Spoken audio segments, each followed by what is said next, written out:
హైదరాబాద్ లో గాంధీ విగ్రహం ఏర్పాటు చేస్తామని చెప్పి పేదల ఇళ్లను కూల్చివేయడం చాలా దారుణమని కేంద్ర హోంశాఖ సహాయ మంత్రి బండి సంజయ్ అన్నారు. సోమవారం మీడియాతో మాట్లాడిన క్రమంలో రేవంత్ ప్రభుత్వంపై సంచలన వ్యాఖ్యలు చేశారు. బఫర్ జోన్ ఎఫ్టీఎల్ పేరుతో పేదల ఇళ్లను కూల్చివేస్తే పెద్దల ఇళ్లను కూడా బుల్డోజర్స్ తో కూల్చేస్తామని బండి సంజయ్ అన్నారు. గతంలో అసదుద్దీన్ ఓవైసీ తమ కాలేజీలు కూల్చడానికి వచ్చినప్పుడు విద్యార్థులకు పరీక్షలున్నాయని సాకు చెప్పారు. కానీ ఇప్పుడు ఖమ్మంలో పేదల ఇళ్లు కూల్చివేస్తున్న సమయంలో కూడా ఇంటర్ విద్యార్థుల పరీక్షలు ఉన్నాయన్నారు. ఈ క్రమంలో వారి భవిష్యత్ గురించి ఎవరైనా ఆలోచించారా అని బండి సంజయ్ ప్రశ్నించారు. పేదల ఇల్లు కూల్చడం వల్ల వారి జీవితాలు నాశనమవుతాయి. ముఖ్యంగా విద్యార్థులు పరీక్షల సమయంలో ఇల్లు కోల్పోతే ఎంత కష్టమో ఆలోచించాలని సూచించారు. ఖమ్మంలో సార్ ఇంటర్మీడియట్ ఎగ్జామ్స్ ఉన్నాయి సార్, నా పిల్లలకు 10th ఎగ్జామ్స్ ఉన్నాయి సార్, సర్టిఫికేట్ మొత్తం దానిలో ఉన్నాయి సార్, ఇలా ఎగ్జామ్ రాయాలి సార్, నా బిడ్డ కష్టపడ్డది సార్, 10th లో హైయెస్ట్ మార్క్స్ వచ్చినాయి సార్, కలెక్టర్ వాళ్ళ కళలు కన్నాం సార్, ఇలా ఎగ్జామ్ రాయలేని పరిస్థితి అని చెప్పి సోషల్ మీడియాలో పేద ప్రజలు చెప్తుంటే కనీసం రాష్ట్ర ముఖ్యమంత్రి, ఆయన విద్యాశాఖ మంత్రి, మళ్ళీ ఆయనే విద్యాశాఖ మంత్రి కూడా లేడు, విద్యాశాఖ మంత్రి కూడా ఆయనే. మరి విద్యాశాఖ మంత్రి ఉన్నటువంటి రాష్ట్ర ముఖ్యమంత్రి గారు పేద విద్యార్థుల రోదన కనీసం మీకు చెవులకు వినబడుతున్నాయా, వినబడతలేవా? ఇక్కడనేమో పేద పిల్లల ఎగ్జామ్స్ ఉంటే కూడా ఇల్లు కొట్టిరా. ఖమ్మంలో ఇంటర్మీడియట్ 10th విద్యార్థులు ఎగ్జామ్స్ కూడా ఇల్లు కూడా కొట్టావు నువ్వు. మరి హైదరాబాద్ లో ఎఫ్టీఎల్ లో ఉన్నది Fatima college, Fatima college MAM పార్టీకి సంబంధించిన కాలేజు, ఫాతిమా కాలేజ్ ఉన్నది, బఫర్ జోన్ లో ఉంది, అది ఎఫ్టీఎల్ లో ఉన్నది. ఎఫ్టీఎల్ ఉంటే ఆ రోజు చెప్పినా నేను, అరే దాన్ని ఎందుకు కూల్చేసావు అంటే దాని విద్యార్థులకట ఎగ్జామ్స్ ఉన్నాయట, వాళ్ళ భవిష్యత్తు ఖరాబ్ అవుతుందట, అందుకే ఫాతిమా కాలేజీని కూల్చారట.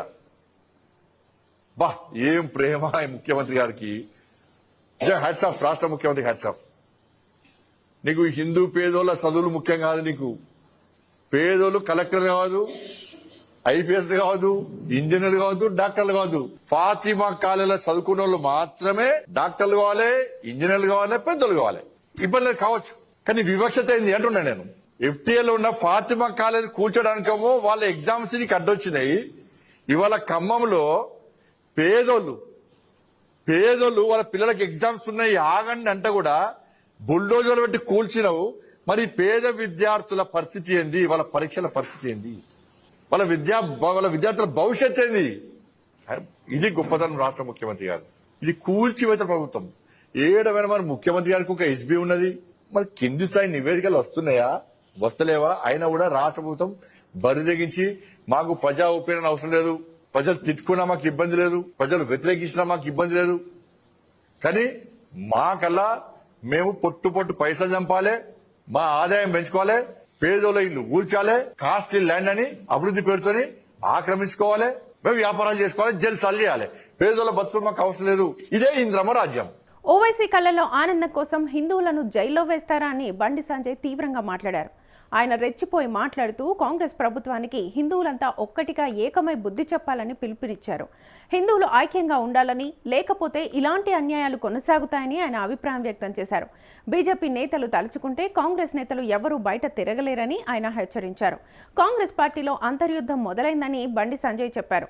డబ్బు, రాజకీయ లాభాల కోసం రాహుల్ గాంధీ తెలంగాణకు వచ్చారని బండి సంజయ్ అన్నారు. కాంగ్రెస్ నేతలు తమ పార్టీలోనే గొడవలు పడుతున్నారని, ఇది ప్రభుత్వాన్ని బలహీనపరుస్తోందని ఆయన అన్నారు.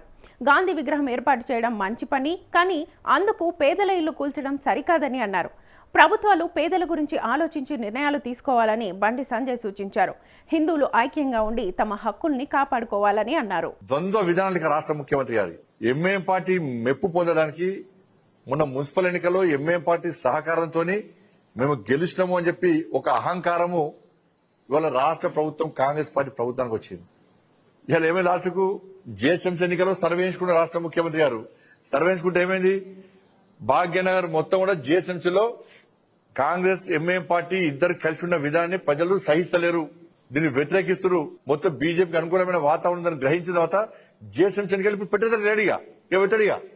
మళ్ళీ ఏం చేసిన వాళ్ళ డిప్యూటీ అసెంబ్లీ సర్చ్ లెక్క ఇక మళ్ళీ ఏం చేస్తాడు, ఏం చేద్దామంటే అక్బరుద్దీన్ వస్తే స్టేట్మెంట్ ఇప్పిస్తారు, తిట్టుకుంటారు, ఆలోచించుకుంటారు, ఎక్కువ నటించడం నటనలో జీవించడం. అది బాన్సువాడలో జరిగింది ఏంది, ఎవరు ప్లేస్కి వచ్చారు, ఎవరి మీద దాడి చేశారు, దాన్ని దృష్టిలో పెట్టుకుని వాస్తవాలను గ్రహించి చట్టపరమైన చర్యలు తీసుకోవడానికి పోలీస్ యంత్రాంగము కాంగ్రెస్ పార్టీ ప్రభుత్వము ఎవడు నేరాన్ని పాల్పడ్డాడు, ఎవడు దాడులో ప్రేరేపించుడు, ఎవడు దీని కారకులు వాళ్ళను పక్కబెట్టి వాళ్ళను సంతృప్తి పరచడానికి ఇలా హిందూ యువకులను హిందువులను ఎక్కువ సంఖ్యలో అరెస్ట్ చేసి ఓవైసీ కళ్ళలో ఆనందం చూడడానికి వాళ్ళ రాష్ట్ర ప్రభుత్వం ప్రయత్నిస్తున్న విషయం వాస్తవం. అది 17 మందిని అరెస్ట్ చేశారు, లోపలికి రిమాండ్ చేశారు. దాదాపు ఇంకా 10-15 మంది ఇలా పోలీసుల బాధ భరించలేక భయపడి హిందూ సమాజం జాగృతం కావాల్సిన సమయం ఆసనమైంది. తెలంగాణ రాష్ట్రంలో హిందువులు రోడ్ల మీదకి ఎక్కి ఈ కాంగ్రెస్ పార్టీ ఎంఐఎం పార్టీ మెడలు వంచేటువంటి పరిస్థితి ఇలా తెలంగాణ రాష్ట్రంలో ఉత్పన్నమైంది.